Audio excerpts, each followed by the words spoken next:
Mike paid his credit card bill on time. Then he checked his credit score 580. He checked again, same number. And that's when something didn't make sense. If he was doing the responsible thing, why was his credit still hurting him? The Mike noticed a date he's seen dozens of times, but never really looked at. Mike didn't destroy his credit in one dramatic moment. That's usually not how it happens. It's smaller than that. An unexpected expense, a balance that gets carried, a payment that's harder to make than expected, then another month, and eventually the number appears 580. But a credit score doesn't stay inside an app, it follows you into decisions. Mike applied for a better credit card, denied. He looked at a financing for a car. The borrowing cost was painful. Then he found an apartment he could actually afford. Until the credit check, the deposit was higher. Mike closed the application and something changed. 580 was no longer just a number. It started feeling like a judgment. He stopped asking, how do I improve my credit? And started asking, what if this is just my life now? So Mike searched for answer and he found the usual advice. Pay on time, keep balances low, don't take on unnecessary debt, don't apply for credit you don't need. All of that matters. But Mike had a problem. He was already paying. So why was not the number behaving the way he expected? The question bothered him because maybe Mike was not missing a rule. Maybe he was missing something much smaller, something hidden inside the timing. And then he noticed it, a second date. Mike knew his payment due date. That's the date everyone watches. The date telling him when his payment needs to arrive. But the statement also showed a closing date. And that raises a completely different question. What happens to the balance before the pay is even due? Because Mike had always thought about his credit card like this: spend, receive the bill, pay the bill, done. But the credit report doesn't necessarily wait for the due date to know what balance exists. FICO says credit card issuers generally report monthly, often around the statement closing date, and the reported balance can be used in calculating credit utilizations. Suddenly, Mike was not asking, did I pay? He was asking, what balance was reported?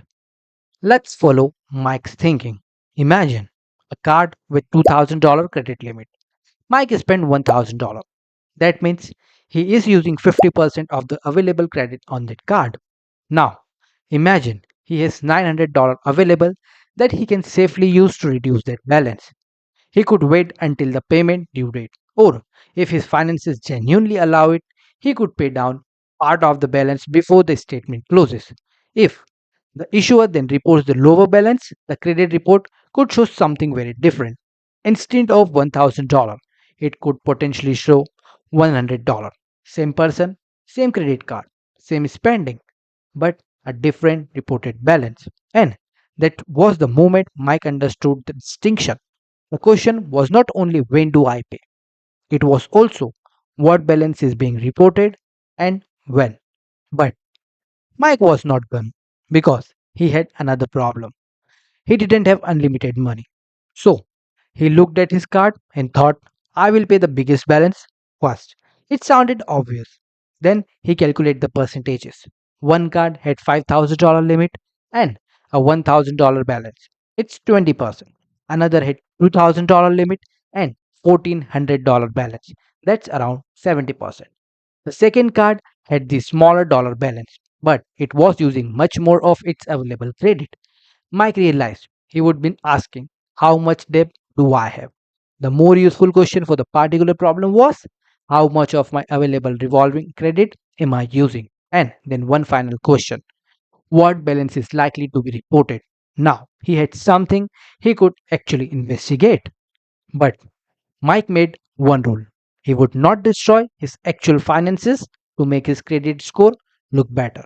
No sacrificing rent, no skipping groceries, no emptying his emergency funds. Because a credit score is supposed to help your financial life, not become another reason your financial life gets worse. So, Mike checked his cash flow first, then his balance, then his statement closing date. And Only when he genuinely had money available, he made an additional payment before the statement closed. Then he stopped. No more moves, no more tricks, just wait. Day 1, nothing.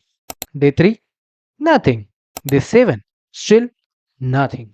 And now, Mike started doubting the entire idea. Maybe he would misunderstood. Maybe this was just another internet credit trick. Maybe the balance didn't matter as much as he thought. Maybe 580 really was where he belonged. Because financial progress has a frustrating feature. The action can happen today, while the result doesn't show up until much later. You can make the payment, change the habit, do everything you are supposed to do, and your screen can still look exactly the same. Mike couldn't force the reporting cycle. He couldn't force the score to update. For once, there was nothing left to optimize. He had to wait. A few weeks later, Mike opened the app. He was not expecting a miracle. He just wanted to check. The screen loaded. He looked at the number, paused, then looked again. His score has moved. Not 100 points, not 150 points, not an overnight transformation. It had simply gone up. And those few points mean more to Mike than the number itself. Because for the first time, 580 didn't feel permanent. Mike had spent years looking at his credit score like a verdict 580. And in his mind, the number meant you are bad with money, you are behind, you are stuck. But the score was not saying any of those things. Mike was. He had turned information into identity. And now he saw it differently. The score was reflecting information in his credit profile. Information could change. That doesn't mean every problem disappeared. It didn't mean one payment fixed everything. It meant something much simpler. Mike had something he could understand. And once you understand a problem, you can make a better decision about what to do next. Now, forget Mike. Look at one of your own credit card. And don't start with your credit score. Start with three numbers: your credit limit, your balance, and your statement closing date. Now, calculate your utilization. Then ask yourself what balance is likely to be reported. That's the question Mike was not asking. He knew when his payment was due, but he had not understood when the billing cycle closed or how the balance reported to the credit bureaus would differ from the balance he was thinking about. If you use simple multiple cards, look at each one because a smaller balance can still represent a much higher percentage of the available limit, and suddenly the problem becomes visible. Not because someone gave you a secret, because you finally looked at the right number. But there is an important line here. Don't turn this into a credit score hack. It is not. Paying before a statement closes doesn't erase legitimate late payments. It doesn't remove accurate negative information. It doesn't guarantee a specific score increase. And it doesn't mean you should carry or pay down a balance in a way that creates unnecessary interest or financial stress. The point is simply to understand what is being reported. FICO says you do not need to carry a balance and pay interest to build a score. Reported balance and utilization matters, while payment history remains important. And the CFPB emphasizes that paying on time and managing the amount of credit you are using are important part of healthy credit behavior. So, if you are paying down a balance means you can't overrent, don't. If it means you can't buy food, don't. If it destroys the emergency cushion unit, don't. Better credit score is not worth creating a worse financial life. And maybe this is why Mike's story is not really about credit. It's about numbers.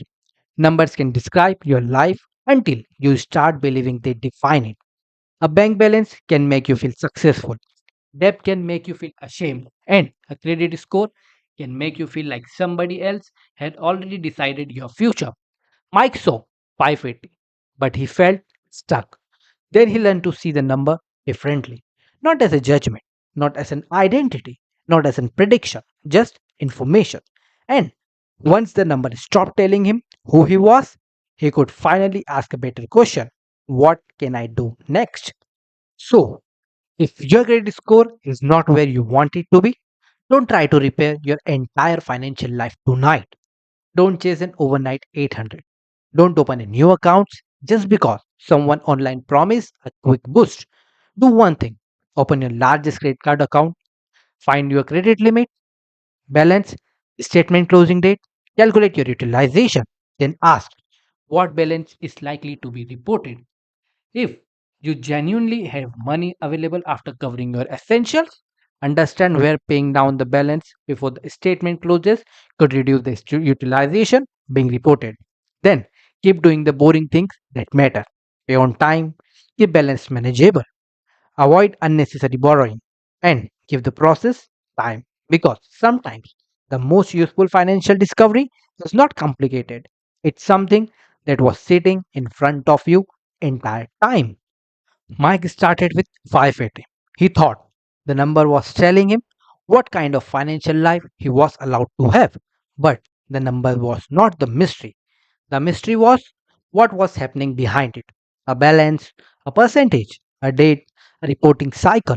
And once Mike understood what he was looking at, 580 stopped feeling like a sentence. It became a straight point.